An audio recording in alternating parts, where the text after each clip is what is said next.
नमस्कार। मुझे अनुप कुमार नंद गीतिमालिका वीडियो तरफ आपण मान स्वागत जनाऊँगी। आम रामलीला चलता जो परठू आरंभ करवा।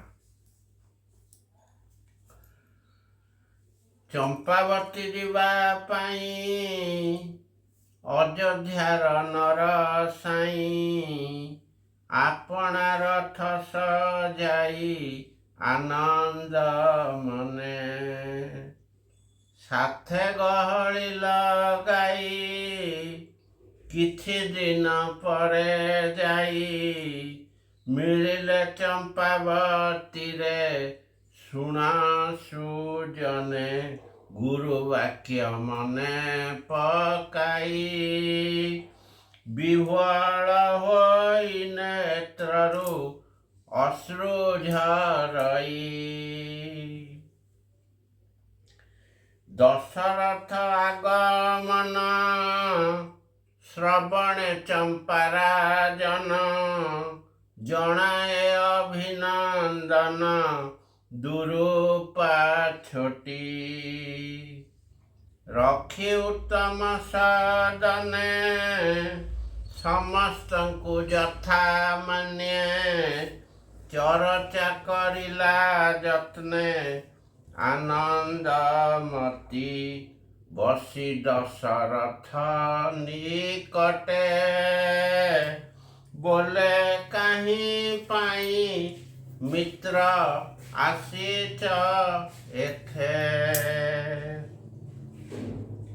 किछि न रखी गोपत कुह मते सर्व सत्य जानिले मु यथा यथ पथ बाछिबी बोले अयोध्या नरेश मोठारु ए सूर्य वंश निश्चय होइब नाश एकथा भावी विचलित हुए मो मन बहु पत्नी थाई न होइला संतान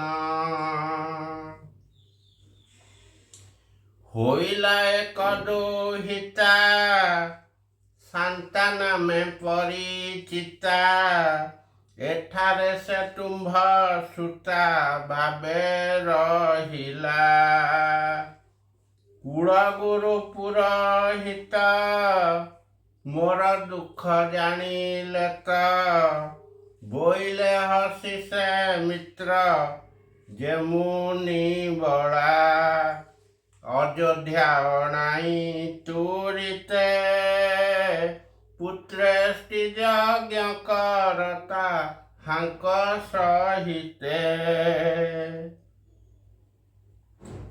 तेणु मु आसीछि धाई आशा पूर्ण हेबा पाई ऋष्य शृंगंकु मनाई संगते नेबी आग्रहरे लोम पाद होई गले गद गद कहिले हे मित्र खेद सहाय हेबी मित्रंकु संगते घेनाई ऋष्य शृंग निकटकु गलेटी नेई अजसुत दंडवत कले चरणे तुरंत विभांडक मुनि सुत करी कल्याण आगमनर उद्देश्य करन्ते नृप प्रकाश ऋष्य शृंग स्मित हास्य बही बदन बोइले हे उठ उठ असुविधार निश्चय करिबा बाट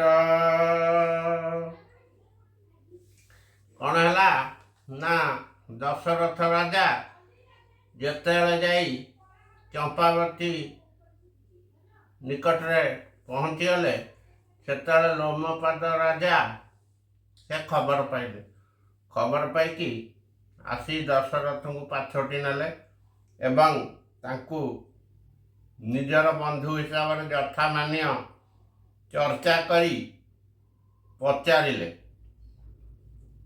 କହିଲେ ଆପଣ ଆସିଛନ୍ତି କାରଣ କ'ଣ?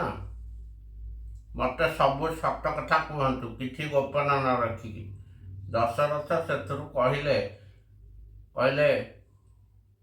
ମୁଁ ଏତେ ରାଣୀ ବିବାହ ହେଲା ପରେ ମଧ୍ୟ ମୋର କୌଣସି ବଂଶ ରକ୍ଷା ପାଇଁ ପୁତ୍ର ସନ୍ତାନ ହେଲାନି। କେବଳ ଗୋଟିଏ ଝିଅ ହେଲା, ତା ନାଁ ଶାନ୍ତା, ଯାହାକୁ ଆପଣ ପାଳିତା ଝିଅ ହିସାବରେ ଆଣି ପାଖରେ ରଖିଲେ। ତେବେ ବର୍ତ୍ତମାନ ମୋ ବଂଶ କେମିତି ରକ୍ଷା ହେବ, ସେହି ଚିନ୍ତାରେ ମୁଁ ଏଠିକି ଆସିଛି। ଶୁଣିଲି ଋଷ୍ୟଶୃଙ୍ଗ ଆପଣଙ୍କ ରାଜ୍ୟରେ ଅବସ୍ଥାନ କରୁଛନ୍ତି, ତେଣୁ ଋଷ୍ୟଶୃଙ୍ଗଙ୍କୁ ମନାଇ ପୁତ୍ରେଷ୍ଟି ଯଜ୍ଞ କରିବା ପାଇଁ ମୁଁ ଆସିଛି ଏଠିକି। ଲୋମପାଦ ନରପତି ଋଷ୍ୟଶୃଙ୍ଗଙ୍କୁ ଜଣାନ୍ତି, ଘନିଷ୍ଠ ଏ ମୋର ଅତି ଅଯୋଧ୍ୟାପତି। ତୁମ୍ଭ ନାରୀ ଅଟେ ଶାନ୍ତା, ଏହାଙ୍କର ଯେ ଦୁହିତା, ମନରେ ସର୍ବଦା ଚିନ୍ତା ପୁତ୍ର ପ୍ରାପତି। ତୁମ୍ଭ ପାଶେ ଆସି କ୍ଷୀଧାଇଁ, ବଂଶ ରକ୍ଷା କରିବାକୁ ମିଥ୍ୟା ନୁହଁ। ସେ ନିମନ୍ତେ ଯେ ଆପଣ କରି ଅଯୋଧ୍ୟା ଗମନ, ପୁତ୍ର ଯଜ୍ଞ ଆୟୋଜନ କରନ୍ତୁ ଥରେ। ଯୁଗେ ଯୁଗେ ଆପଣଙ୍କ କୀର୍ତ୍ତି ରହିବ ଅନେକ, ଜାଣିବେ ଯେ ତିନି ଲୋକ ନରେ ଅମରେ। ଋଷ୍ୟଶୃଙ୍ଗ ଏକଥା ଶୁଣି ଧ୍ୟାନ ଯୋଗରେ ଜାଣିଲେ ସର୍ବସେ କ୍ଷଣି। ଏହା ଘରେ ଚକ୍ରଧର, ଦେବ ହେବେ ଅବତାର, ଦୈତ୍ୟ କରିବେ ସଂହାର ପାରିଲେ ଜାଣି। ଅଯୋଧ୍ୟାକୁ ଯିବା ପାଇଁ ସଜ ହେଲେ ତପି ସାଇଁ, ସଙ୍ଗତରେ ପତ୍ନୀ ଶାନ୍ତା କନ୍ୟାକୁ ଘେନି। ଦଶରଥ ରାଜଭବନେ ରଖାଇଲେ ସମସ୍ତଙ୍କୁ ଆଦର ଯତ୍ନେ। ଶାନ୍ତା ଯାଇ ରାଜପୁରେ ନିଜ ଜନନୀ ପାଖରେ, ରହିଲା ହରଷ ଭରେ ବହି ସରାଗ। ଖାଦ୍ୟପେୟର ସମସ୍ତ ହୋଇଲା ସୁବନ୍ଦୋବସ୍ତ, ନିଜେ ରାଜା ଦଶରଥ କରାଇ ଯୋଗ। ସମସ୍ତଙ୍କୁ କଲେ ଚରଚା, ନନ୍ଦ ପୁଅ ଭଣେ ଯାହା ପ୍ରଭୁଙ୍କ ଇଚ୍ଛା। ଲୋମପାଦ କ'ଣ କଲେ ନା ଦଶରଥଙ୍କୁ ନେଇ ଋଷ୍ୟଶୃଙ୍ଗଙ୍କ ପାଖରେ ପହଞ୍ଚିଲେ ଏବଂ ଋଷ୍ୟଶୃଙ୍ଗଙ୍କ ଆଗରେ ଦଶରଥଙ୍କର ପରିଚୟ ପ୍ରଦାନ କଲେ। ଦଶରଥ ଋଷ୍ୟଶୃଙ୍ଗଙ୍କୁ ପ୍ରଣାମ କଲେ ଏବଂ ଋଷ୍ୟଶୃଙ୍ଗ ଦଶରଥଙ୍କର କ'ଣ ଅସୁବିଧା ବୋଲି ପଚାରିଲେ। ଦଶରଥ ଯେତେବେଳେ କହିବାକୁ ଯାଉଛନ୍ତି, ସେତେବେଳେ ଋଷ୍ୟଶୃଙ୍ଗ ନିଜେ ଧ୍ୟାନ ବଳରେ ସବୁ ଜିନିଷ ଜାଣିପାରିଲେ। ଜାଣିଲେ ଏହାଙ୍କ ଘରେ ନାରାୟଣ ଜନ୍ମ ଲାଭ କରିବେ ଅସୁରମାନଙ୍କୁ ବିନାଶ କରିବା ପାଇଁ, ଏବଂ ସେ ନାରାୟଣ ଜନ୍ମିବା ପାଇଁ ପୁତ୍ରେଷ୍ଟି ଯଜ୍ଞ କରିବା ଆବଶ୍ୟକ। ତେଣୁ से निज सांगे निज स्त्री शांता को धरी जाई पहुँचले अयोध्या राज्य रे।